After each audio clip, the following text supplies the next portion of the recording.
Hey, good evening, everyone. I hope everybody's doing well.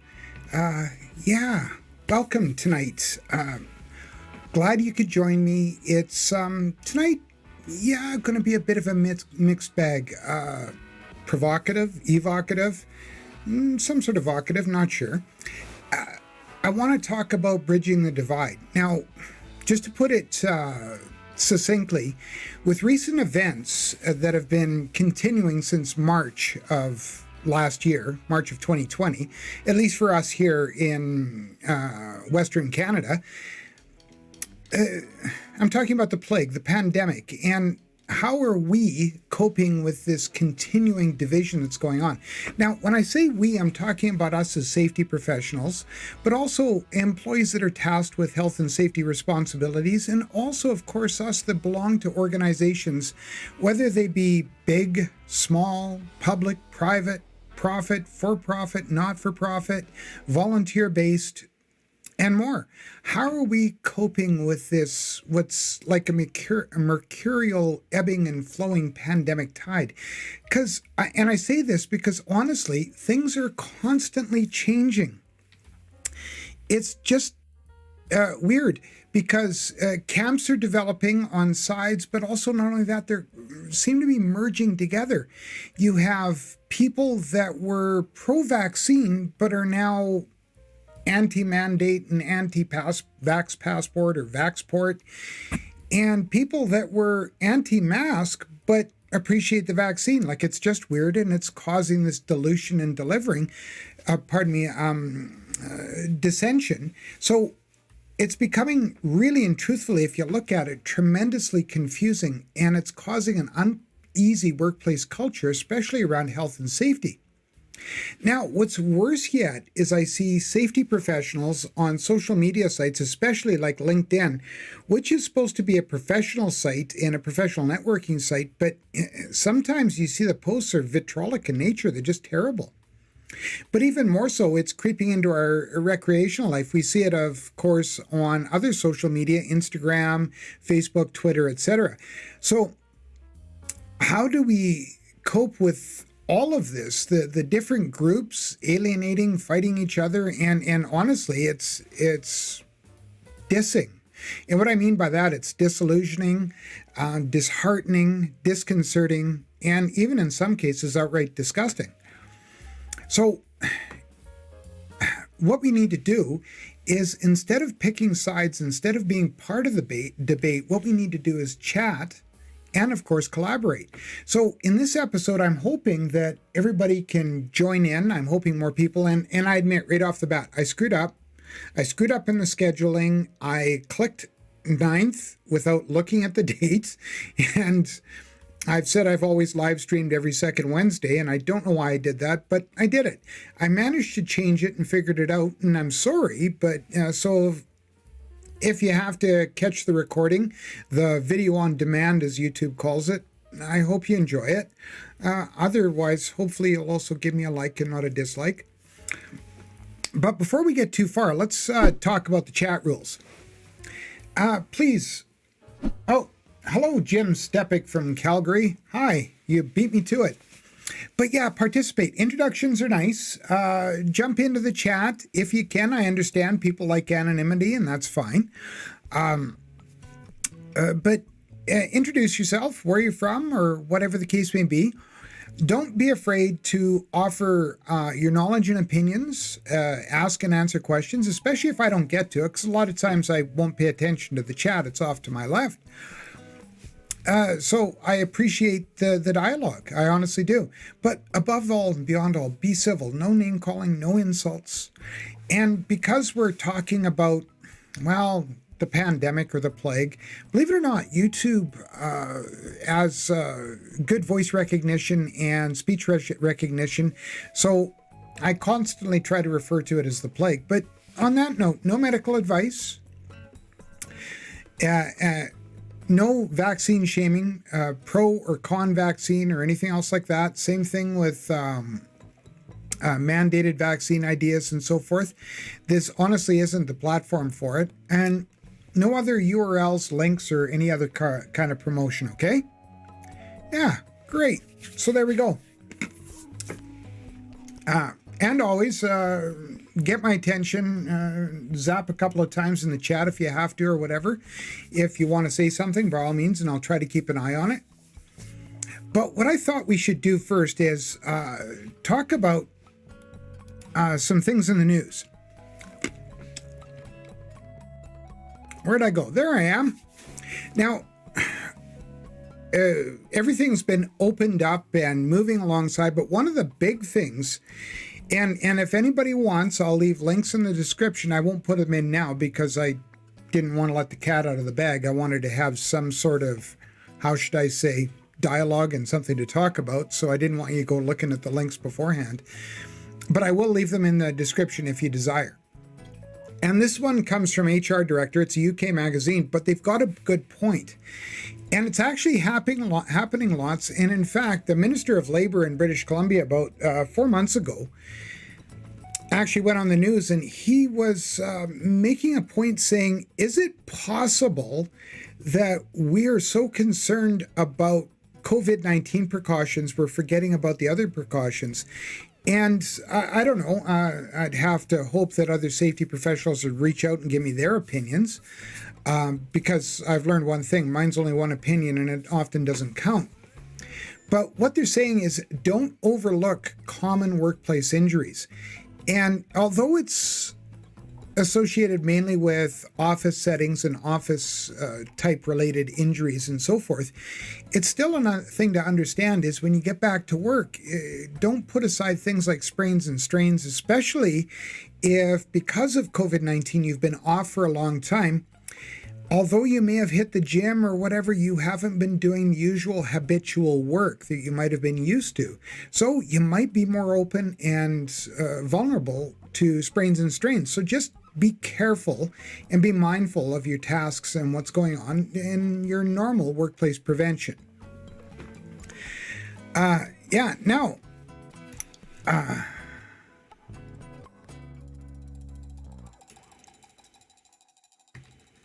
for some reason, that's my hotkeys are not working. Just give me a second.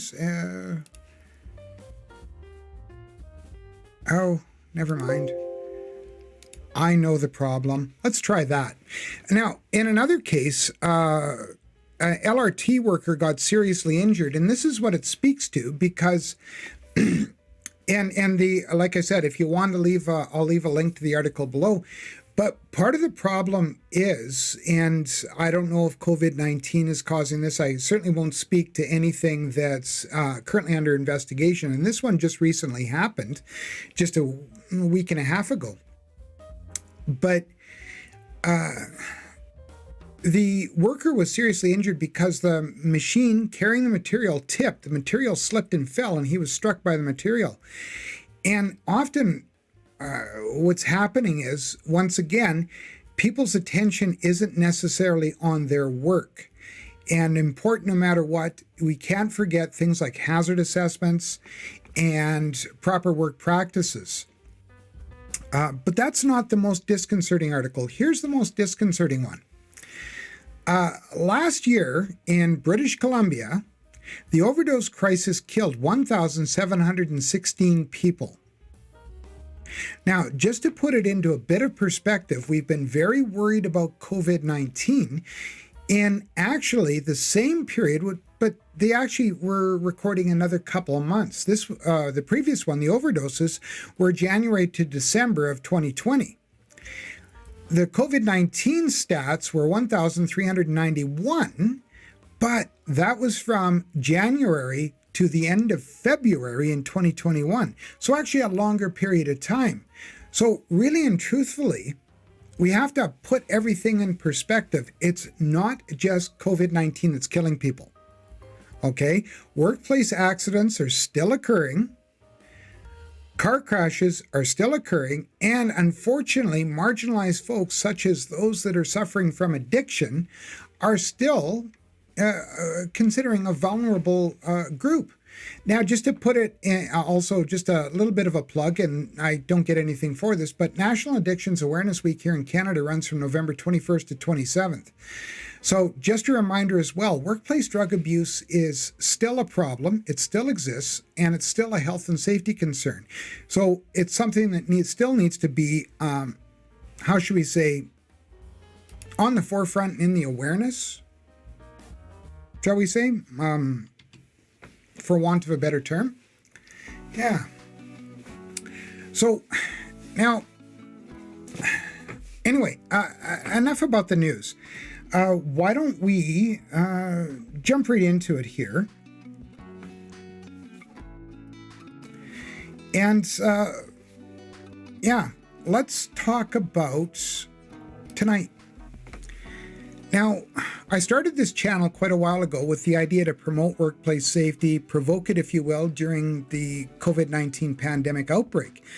And also in an effort to stay in the safety game, slowly getting back and doing things, but it's still not as quick as I'd like it. But I wanted to create a venue where like-minded folks, safety influencers might come, and we might better understand some of the safety issues that are challenging us today. Now, one of the biggest challenges that we find as safety professionals in the workplace is maintaining a workplace culture and maintaining a positive workplace culture. And now one of the things that's affecting and attacking that workplace culture, and it doesn't matter what workplace it is this pandemic that's dividing people. And even worse, it's dividing within the divisions. And that, of course, adds further to the dissensions. And part of this is vaccine mandates, reestablishing restrictions, societal segregation based on vaccination status, or a person's ability to obtain a vaccine passport. Talking to an acquaintance who actually had COVID-19 and has a better immune system as a result of it than what the vaccine gives, according to the latest science. And now that person is wondering, if a vaccine passport comes out, do they have to go get the vaccine when they really don't need it? And so many questions. But what's worse is, as we see this vitriolic exchange, frothing at the mouth, and people are spending more time yelling than listening. And as I said, I see some really ugly exchanges on LinkedIn, even up to the point where people are saying, well, the non-vaccinated should be refused health care. And honestly, folks, that's a scary thing. So how do we combat this? Really, truthfully, how do we combat this? And a lot of people will say a lot of different things. One of the things basically we have to understand is that above all and beyond all, we have to understand the audience, understand who we're working with, understand your workplace culture. And I'm talking about your workplace culture, but also your safety culture at your workplace. I've mentioned in previous live streams and previous videos that health and safety culture is absolutely important. But we have to remember in groups that common perceived beliefs among a group is what forms a culture. Regardless of the facts or the fiction, cultures form, especially if they're championed effectively. Think about that one and stew on that one for a bit. Now, so what do? Well, as a health and safety professional, number one is we have to listen to our workplace health and safety committee. They're pretty much, if you have an effective workplace health and safety committee, they're the pulse for your safety culture. They really are. They're the vital signs. And if anyone's interested, I can leave links in the description, or you can search the channel. There's some good videos regarding health and safety committees, and I'm adding more as I can every week. But the health and safety committees are really important. They bring back all the perceptions from the stakeholders they represent and bring it in at the committee level. And if you're not using your health and safety committees or not polling them for the information, how they feel, then you're doing yourself a disservice. But also, too, is you have to be an active listener. I've seen it time and time again where the health and safety professional, and I made this mistake first off. I walked in, I knew all the answers. I knew all the problems, knew all the answers. I did most of the talking. We have to remember, we were given 2 ears and 1 mouth, and there's likely a reason why. Now, if you're not a member, then do what you can to become involved in the Health and Safety Committee or talk to the Health and Safety representative at your workplace. We have to remember that a lot of things regarding health and safety happen at that committee level. And they're often good indicators of what's going on, and they can provide you that firsthand information. And you might not be able to attend every meeting. You might not be allowed to. I don't know what the Health and Safety Committee is like in your workplace, but at least read the minutes. Ask questions of the committee members and email them your concerns or contact them with your concerns. Active listening is absolutely important, and you'll likely hear me mention it more than once, but also don't be afraid to ask questions. Okay? Facts change daily, and a lot of times people's perception may change as well. Now, the next thing is to understand your employer. You have to remember one thing. Your employer's concerns and priorities might not be the same with your health and safety culture at your workplace. Ideally, hopefully the two should be like this or going in alignment, but sometimes that's not the case. But make sure that you're perfectly aware of what your employer wants and what your employer's aim and direction is. Sometimes and I've talked about it in a previous video about the politics in the workplace and building and reviving a health and safety culture, but sometimes subtle tactics will help bring about change. But if you've been unsuccessful, at least you know where you stand. And this helps, believe it or not. Okay? Even not knowing or not able to change things at least helps you to know what to do and how to approach it. As I've said before, I have one opinion. In fact, I might have two. I often say they're like my eyebrows. I have two, and if you wait a couple of years, I'll only have one. But we have to remember that our opinions won't matter. In fact, a lot of times we've got to watch it. Our opinions cause rifts, and we need to look to the facts. And I'll talk more about the facts and where you get them in a bit. So just stick with me. And often we have to remember, our opinion will likely be of very little comfort to those that are having a lot of concern, need I say even maybe fear, over the possibilities of contracting the virus. I know people that are very, very concerned about it, very concerned. So did I mention listening? Yeah. So we have to remember, when we're regurgitating our opinions, we're not listening. So it's important to listen. We also need to understand that fear is common on both sides of this divide. Okay? We're hoping to get everybody here, but right now, you can't even see my hands. They're like that. They're spread way apart. It's the absolute truth that other sides also have fear. Just a recent statistic, and you can go ahead and Google it on the internet. Just Google percentage of population afraid of needles. As we get out of toddler and teen years, we tend to have a reduction in that fear. Toddlers and teens about upwards of 50%, but 30% of adults have a fear of needles. And did I mention that there's likely a possibility of distrust of the media, politicians, on and on? And really, another thing, a famous preacher, Rick Warren, he once said that the amount of talking that you do should be directly proportional to the amount of tragedy another person has suffered. But we can take and we can use that same process, that the amount of talking we do should be proportionate to the amount of stress and concern those other parties are displaying. And I admit, I find it difficult. I tend to rattle off at the mouth a lot, not just on the live stream. But I do. I tend to rattle off at the mouth a lot. So it's one thing that's difficult for me. So we have to remember, emotions feed perception. So try to empathize. And look at both sides of the coin, both sides of the divide, if you will. They likely both have concerns, and those concerns are valid concerns. A wise person once said to me that everyone's perception is their reality. So regardless of your opinion, your thoughts, your concerns, we have to remember that other people also have those same concerns and thoughts, but maybe on the other side. Just something to think about and something to consider the next time someone's yelling about thinking vaccines are the greatest thing or thinking vaccines are a threat. Just understand, if they're doing that, chances are they're likely just trying to protect themselves from their own fear. So, and you know what? Fear's a real thing. Unfortunately, the mainstream media is not helping. You have to remember, mainstream media has one goal, and that's to make money. Okay? Advertising dollars pay wages.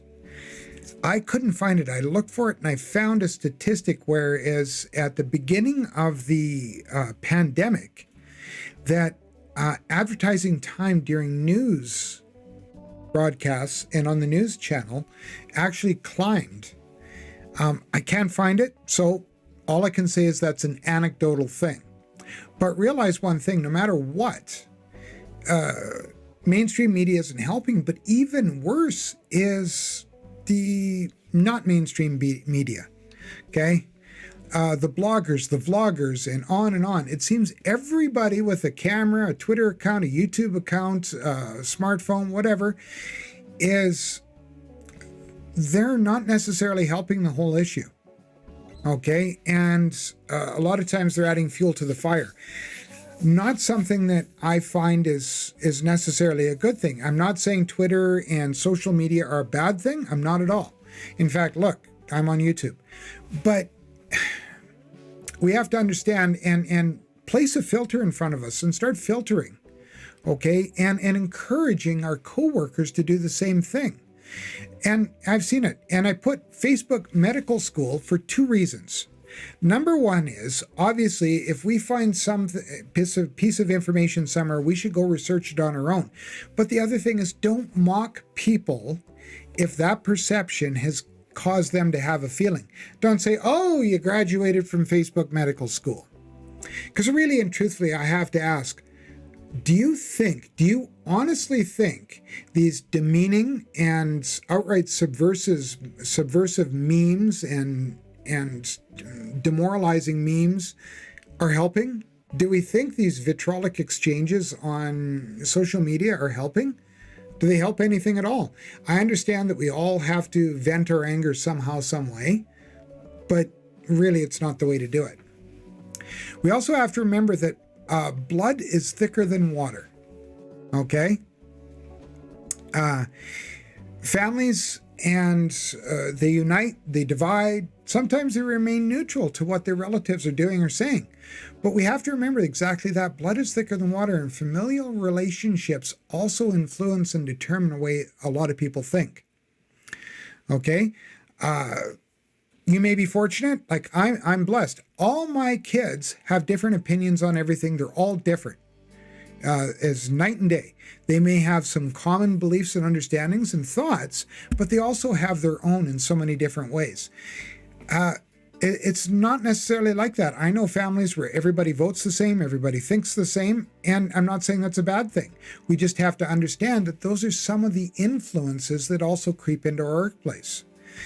But bottom line is, when we're talking, we have to stop and check ourselves. Are we trying to convince others of our point of view because we feel we're right and they're wrong? We shouldn't be trying to convince others of our point of view. Next point may help that a bit. We have legislation. Regardless of opinions, we all have to follow the law. Now, believe it or not, there's even a division there. I've seen lawyers and follow different webinars. Most of the webinars I've attended, all the lawyers say the same thing is your employer can't compel you to get a vaccine. However, we see employers doing it. I mentioned this was going to happen way back when, a couple months ago. And it's happening. But there are other lawyers that are saying, some say you can, some say you can't. I've watched several YouTube videos put out by law firms and Canadian law firms too, by the way, not American ones, saying that same thing. But regardless, we have legislation that we need to follow. Okay? We still have to follow the law. And a lot of times that law provides us with some order to the chaos. It provides us some clarity. So not only labor relations legislation, human rights legislation, but even OHS legislation. We also have to understand that laws change. Okay? We shouldn't be confusing regulation and temporary orders for legislation, because regulation is based on legislation. Temporary orders are also based on legislation. So when, say for instance, when Chief Medical Officer of Health has issued a temporary order, it's exactly that. It's a temporary order until he or she closes it down. But that order is also based on existing legislation. Now, we can go above and beyond the law, but we can't circumvent it or disregard it. So regardless of our opinions, how we feel and how we approach things, and it is both ways. We have people that don't believe that there's a requirement for masks, there's not a requirement for vaccinations, so they want, and I've even seen it, workplaces that are mask and vaccine free. There are some that want to go above and beyond and require everybody to be double vaccinated and wear a mask. Maybe this next slide will help. The Chief Medical Officers of Health, excuse me, get a drink of water here. And nobody else is in the chat, so there we go. Most people don't understand. They're doctors, medical doctors, that are tasked with advising the government on how to respond to these situations. And in some cases, they provide information and advice on regulation and changing regulation. And they even prompt a review of current legislation. But what they do is they provide the government with what they need to do and how to respond to these situations. They also issue the orders for lots of different things. For existence, long-term care homes. Or pardon me, for example, long-term care homes. The Chief Medical Officer of Health here in Alberta issued several different orders on them. Now, how does all of this help us between the legislation and the Chief Medical Officers of Health? Before we get into that, you have to remember they're appointed by the government. A lot of times when the governments change, they change. If you don't like their view, just remember there are elections. Remember, nothing is aided with getting angry and screaming and yelling, especially when an election's 2 years away. Okay, you do it, try as you will. Elections determine changes in government, which determines a lot of times changes in government posts and positions. So what's your answer to this? Build robust and sustainable policy. Poor policy adds to confusion and dissension, honestly. And you build poor policy, you'll be trying to revise it every 90 days or even sooner. And once again, all you're going to do is cause yourself problems and cause more anger and division. So design something that's in accordance with legislation and the Chief Medical Officer of Health, because realistically, this helps to bridge the divide. I know you're going to say to me, or somebody may pop into the chat and say, yeah, but Kevin, I don't agree with Henshaw or Bonnie Henry or whoever. And maybe that's the case. That's fine. You're allowed to disagree with people. However, once again, this isn't necessarily about you. It's how do you build a process for your employer and your workplace, understanding your workplace culture, understanding your employer, understanding what's going on, the feelings and concerns of the people, understanding what's going on in the news, and build something with all of this that will enable you to continue to function in your workplace and not destroy your safety culture and not destroy your culture in your workplace more. And it helps you because often the legislation and the Chief Medical Officer of Health will have definitions of what they define, because think about it.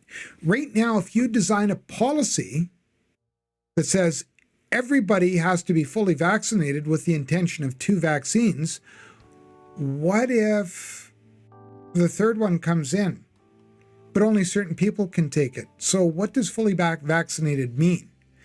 Are we going to use the definition as defined by the Chief Medical Officer of Health, or are you going to create one for yourself, which might be hard? You might be building yourself kind of like, I don't know, a house of cards. So just consider that. The other thing is legislation is designed to balance both worker safety and economic well-being.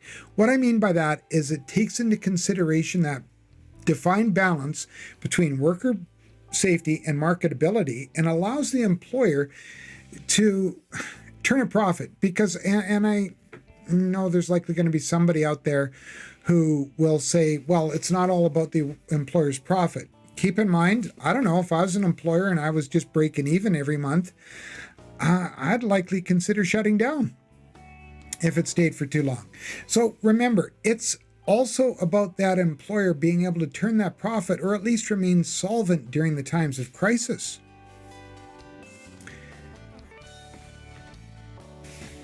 Now, the other thing is you cannot please everyone, and neither should you try. But if you're going along the steps that I've outlined, and if anybody wants the PowerPoint slide, just let me know. If you're going along the steps I've outlined in working to understand the workplace culture, understanding your employer, listening to people, being cognizant of their concerns on both sides, understanding what the mainstream media is putting out, paying attention to the legislation and the Chief Medical Officer of Health, then you're going to work to build good policy, establish some good rules. And a lot of times, like I said, if you have a robust health and safety policy right now, chances are you don't need additional policy. All you need is rules. Because rules can be added to, edited, changed, as long as you have the proper communication process in place. But a lot of times policy, and I've sat in policy committees, policy can be this arduous, slow moving monstrosity, this gargantuan thing that may start off as what you think is a simple changing a dot over an I or crossing a T, and it turns into some 6 months long problem. Mind you, I would have hoped that we would have solved this problem, but as it all is, currently I think we're 541 days into flattening the curve. Just saying. So yeah, you want to always use the recommendations that have been given to you by the Chief Medical Officer of Health and the Occupational Health and Safety authorities and build your process from there. That way, it's at least you won't, if anything, further divide your workplace. Now, I talked about the news and how mainstream media isn't helping. And believe it or not, they're actually turning in to this kind of cancerous plague. It's absolutely terrible in a lot of cases. Now I'm not saying every mainstream outlet is bad, but I can remember when, being younger, listening to the news and believing all of it, because a lot of times you'd also read that this reporter or this publisher or whatever was dismissed because they didn't print a retraction fast enough. In fact, as fast as a news flash came out and it was wrong, it seemed that the retraction almost beat it to the publishing line. And sadly, though, that's not the case anymore. I'm going to show you something here, and it's just going to bring it up.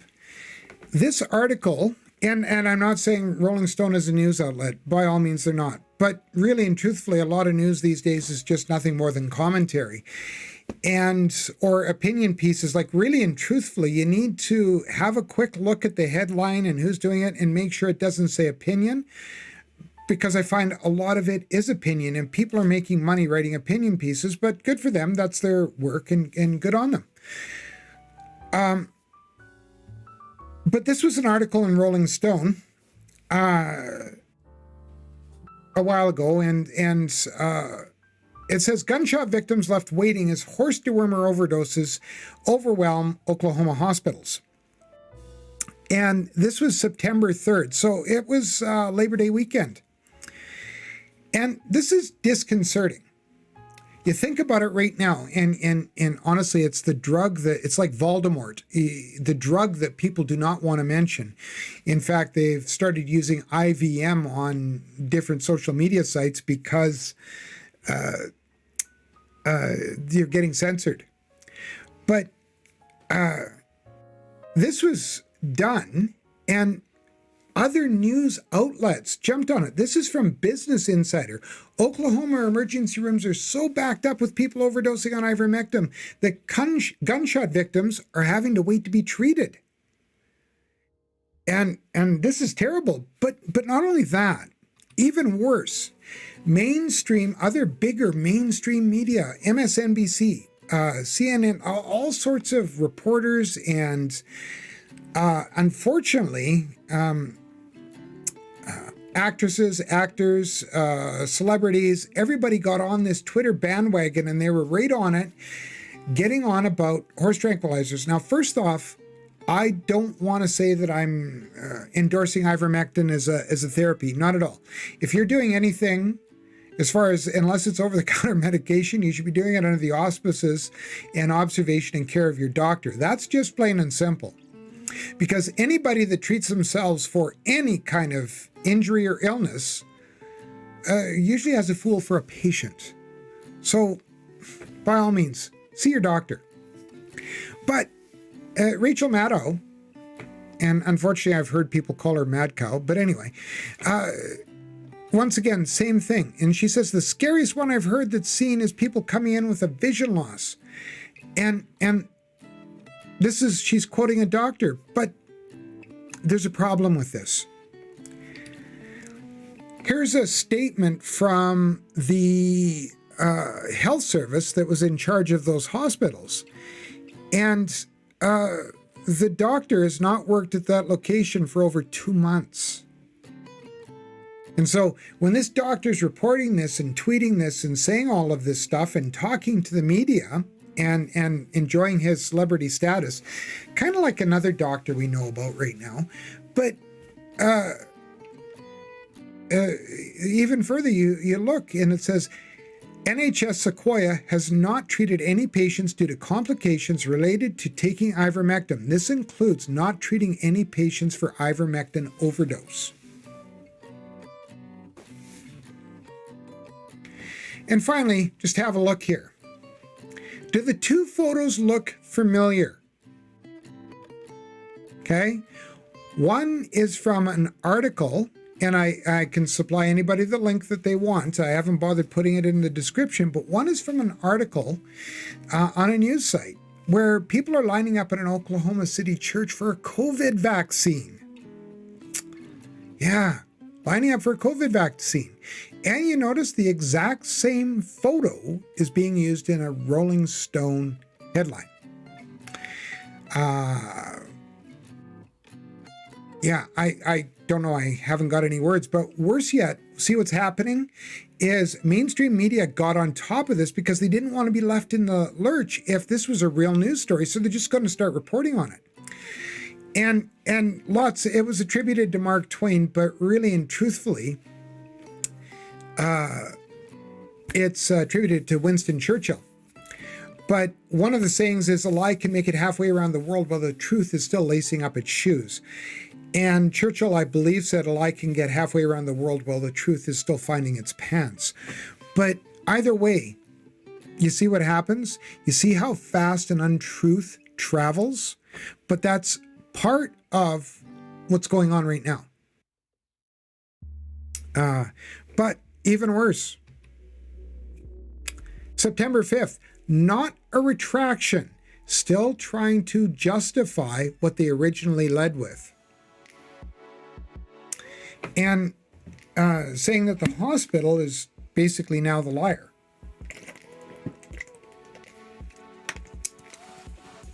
So say what you want,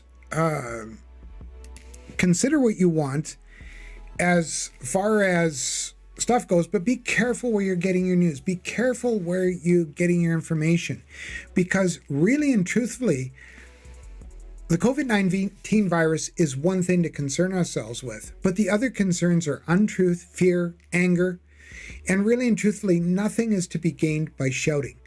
A biggest part of this division, regardless of our stance, is we're trying too much to convince the other side of how right we are instead of listening to the other side and why they feel the way that they do. Now, I'm not saying that COVID-19 is not an issue, not a problem, certainly not, okay? Numbers go to prove it, especially amongst the vulnerable members of the society, such as senior citizens and those with comorbidities. You know what? It is an actual real concern. So be tolerant listeners. Listen so that we can understand what's going on. Encourage folks to discuss vaccinations with their healthcare provider, their family, and of course, depending on their religious convictions, meditate as well. A friend of mine who was not at all considering vaccinations told me that they spent a lot of time in prayer discussing it with their spouse and made the decision to get vaccinated. But you know what? Shortly thereafter, another one told me virtually the same thing about why they're not vaccinated.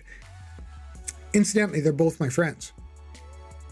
So really in short, and this is not a live stream tonight, not a long live stream tonight, but be that active listener. Remember, you're a health and safety professional, or a person that's health and safety is part of what you do. And that means that you have to put your own opinions, your own personal beliefs aside, examine the facts, and do what's best for your employer. So if you're pro-vaccine and pro-mandates and pro-vaccine passport, but your employer is saying, no, that's not where we're headed, that's not what we're going to do, then you're going to have to use the resources given to you and what the Chief Medical Officer of Health says and what the Occupational Health and Safety legislation says. Build your policy or your rules around that and move forward. Same thing if you're the other side of the coin against masking, vaccines, whatever the case may be, and you have your differences. Once again, you have to put them aside. The law is still the law. Okay? Best practices are still best practices, and you should always want to adopt best practices wherever possible.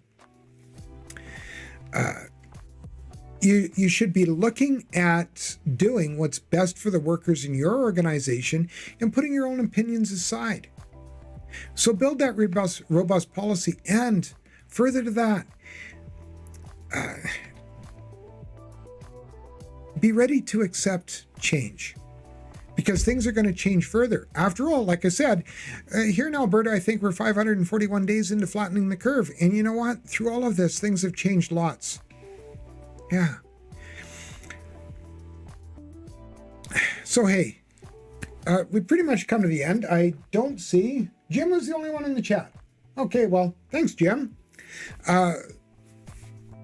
Be a safety influencer. Think about safety. Talk about safety. Provoke safety. But above all and beyond all, listen to the people you work with and understand them and work to understand them. Hey, do me a favor, if you like the video and like the live stream, let me know. Leave comments. I appreciate all the comments I get. Until we see each other again, and I really hope we do. Yeah. Take care. Bye for now.